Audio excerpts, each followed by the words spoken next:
রাগ করো না, মাথাটা ঠান্ডা করো তো। কিভাবে মাথা ঠান্ডা করবো? এত কথা শুনাইলো, তোমাকে এত অপমান করলো, এরপরও তুমি বলতেছো মাথা ঠান্ডা করতে? আরে ওরা তো বোকা, বুঝে না। আমার খারাপ লাগছে, তুমি তো ওদের রক্তের সম্পর্ক।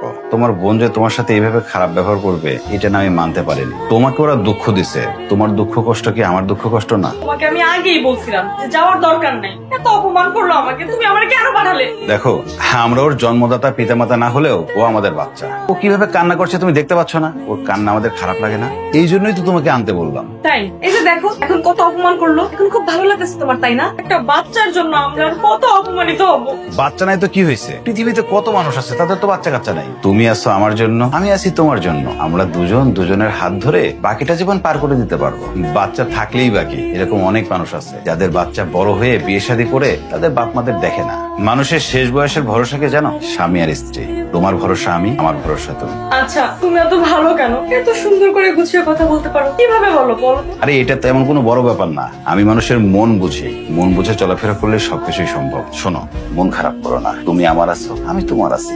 আমরা দুজন দুজনের দিকে তাকিয়ে হাত ধরে বাকিটা জীবন খুব ভালোভাবে পার করে দেবো। তোমার মতো স্বামী থাকলে আবার মন খারাপ হয় নাকি? হ্যাঁ তাই না? কি হয়েছে? এত চেঁচামেচি করতেছো কেন? আরে তুমি তো জানো কি একটা কাজে যেতেছি, শুভ কাজে যাওয়ার আগে একটা আত্মার দরজার মধ্যে বয়ে থাকতে হয়। দুলা ভাই, আপনি আমার স্বামীরে ছোট করে কথা বলেন, অপমান করেন, ঠিক আছে মানলাম, কিন্তু তাই বলা সব সময় যে তারে খাটো করে কথা বলবেন সেটা কিন্তু আমি মাইনা নিব না। তোমার বোনের কত বড় সাহস আমার মুখের উপরে কথা কয়? এত বড় সাহস? তুই তোর দুলা ভাইয়ের মুখে মুখে কথা বলিস? দেখো আপা, এতদিন অনেক কথা শুনছি, অনেক কিছু সহ্য করছি, এখন আর সহ্য করবো না।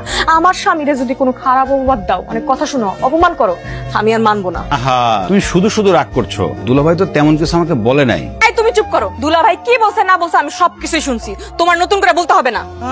বোবার মুখে কথা ফুটছে না? এই বাঞ্জার লাগা তোরে আমি আর সংসার করতে দিব?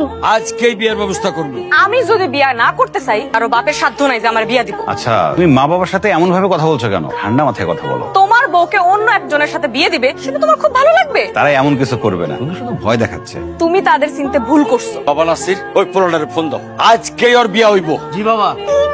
কি মজা খালামুনির বিয়ে। দেখ চায় দেখ, এরকম পিচ্ছি একটা বাচ্চা, সেও তোর বিয়ের কথা শুনে কত আনন্দ বোধ করতেছে, তোর ভিতরে কোনো ফিলিংস নাই। কেমনে থাকবো? কারণ তুই তো একটা বাঞ্জার মুখে পড়ছ। আরে টাকা পয়সা দিয়ে সুখ আছে নাকি? টাকা পয়সা দিয়ে কি হইব জীবনে? একটা বাচ্চা কাচ্চা না থাকলে সমাজে মুখ দেখানো যায়? আমার মুখ দেখানো লাগবে না, আপনি আপনার মুখ দেখেন। এই বাড়িতে থাকেন, এই বাড়িতে খান, আর আপনি আমার স্বামীর উল্টা পাল্টা কথা কইতেছেন। দেখো, তোমার বোন আমার কথা শোনায়, আমি যদি এই কথার জবাব না দিছি তাহলে আমার নাম নাসিম না। আপনি যা খুশি তাই দেন, তাতে আমার কিছু যায় আসে না। এই চলো।